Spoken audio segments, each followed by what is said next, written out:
Hyundai आज दुनिया भर में फैली हुई है। इस कंपनी को शुरू किया साउथ कोरिया के एक गरीब किसान के लड़के ने, जिसका नाम था चुंग जू यंग। हुंडई की सफलता से पहले चुंग का बचपन बहुत ही गरीबी और तकलीफों से भरा था। वे 7 भाई बहन थे और उनके पिता किसान थे। इस लड़के का सपना था पढ़ाई करके एक टीचर बनने का, लेकिन घर की आर्थिक स्थिति खराब होने के कारण पढ़ाई छोड़नी पड़ी और पिता के साथ खेतों में 17-17 घंटे काम करने लगे। उन्हें लकड़ियां बेचने के लिए कई बार शहर जाना पड़ता था, तो उन्हें वहाँ के लोग और वहाँ की लाइफस्टाइल बहुत प्रभावित करती थी। वहाँ पर इतना काम भी नहीं करना पड़ता था, लेकिन उनकी छोटी उम्र के कारण घरवाले उन्हें शहर जाने नहीं देते थे। 1932 में 16 साल की उम्र में शहर में मजदूरी का काम करने के लिए वे गांव से भाग गए। 2 महीने तक काम किया, लेकिन 2 महीने बाद उनके पिता ने उन्हें ढूंढ लिया और वापस गांव में ले आए और फिर वही खेती का काम करना पड़ता। वे ऐसे ही 2-3 बार गांव से भागे, लेकिन हर बार उनके पिता डांटते और वापस गांव ले आते। 18 साल की उम्र में वे फिर गांव से भाग गए और इस बार उन्हें एक चावल की दुकान में डिलीवरी बॉय की जॉब मिली। वे बहुत अच्छे से काम कर रहे थे, तो 6 महीने बाद उनके मालिक ने उन्हें मैनेजर बना दिया और दुकान उन्हें सौंप दी। लेकिन उस समय कोरिया पर जापान का कब्जा था और जापान द्वितीय विश्व युद्ध लड़ रहा था। जापानी सरकार ने अपने सैनिकों को खाना पहुंचाने के लिए कोरिया की सभी चावल की दुकानों को अपने कब्जे में ले लिया, जिससे उनका यह व्यापार भी हाथों से चला गया। और 1 साल बाद फिर 3000 का लोन लेकर अडो सर्विस नाम का एक गैराज खोला। वहाँ पर एक गाड़ी को ठीक करने में 20 दिन लगते थे, लेकिन चुंग एक गाड़ी को 5 दिन में ही ठीक करके देने लगे।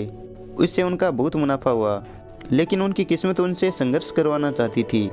उनके गैराज में आग लग गई और भारी नुकसान हुआ, लेकिन उन्होंने हिम्मत नहीं हारी और फिर एक बार लोन लेकर इससे भी बड़ा गैराज खोला। और उनके काबिलियत के कारण यह गैराज बहुत चला और गैराज में कर्मचारियों की संख्या भी 80 तक पहुंच गई। लेकिन उस समय जापानी गवर्नमेंट ने हथियार बनाने के लिए उनके गैराज को स्टील प्लांट के साथ जोड़ दिया, जिस कारण उनका यह व्यापार भी उनके हाथों से चला गया। लेकिन उन्होंने 50,000 वॉन बचा कर रखे थे। 1946 में द्वितीय विश्व युद्ध समाप्त हुआ और कोरिया जापान के कब्जे से आज़ाद हो गया।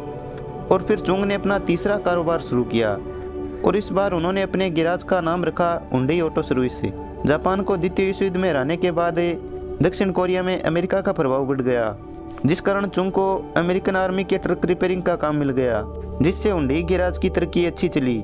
लेकिन जून 1950 में उत्तरी कोरिया और दक्षिण कोरिया में जंग छिड़ गई और उत्तर कोरिया ने दक्षिण कोरिया के शहर सियोल को अपने कब्जे में करने के लिए घेराबंदी करने लगे, जिससे लोगों में दहशत फैल गई और अपने कारोबार को छोड़कर उस शहर से जाने लगे।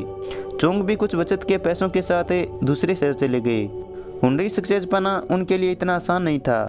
युद्ध में अमेरिका भी दक्षिण कोरिया के साथ था, तो चुंग अमेरिकी आर्मी को हेडक्वार्टर, गोदाम और तंबू बनाने वाली योजनाओं में मिल गए, जिस कारण चुंग के अमेरिका के साथ व्यापारिक संबंध अच्छे हुए। जंग खत्म होने के बाद अमेरिका की बड़ी बड़ी योजनाओं का काम चुंग को मिला और कई सारी योजनाओं के मिलने से हुंडई इंजीनियरिंग और कंस्ट्रक्शन कंपनी की सक्सेस रॉकेट से भी तेज हुई।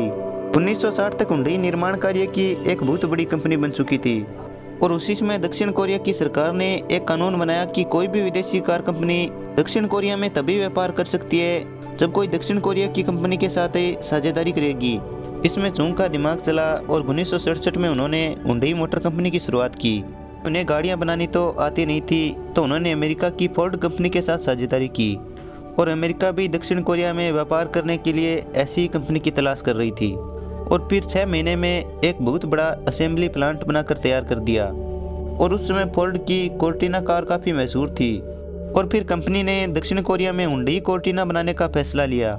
लेकिन यह सफल नहीं हुई, क्योंकि दक्षिण कोरिया की सड़कों के हिसाब से यह अच्छी नहीं थी और कंपनी को घाटा हुआ। 1969 में उनका प्लांट एक बाढ़ में डूब गया, पर चुंग हार मानने वालों में से नहीं थे। उन्होंने फिर से असेंबली प्लांट बनाया और पहली गाड़ियों में जो भी कमी थी उनको पूरा करके मार्केट में फिर से हुंडई कोर्टिना उतारी और अब की बार वह खूब चली।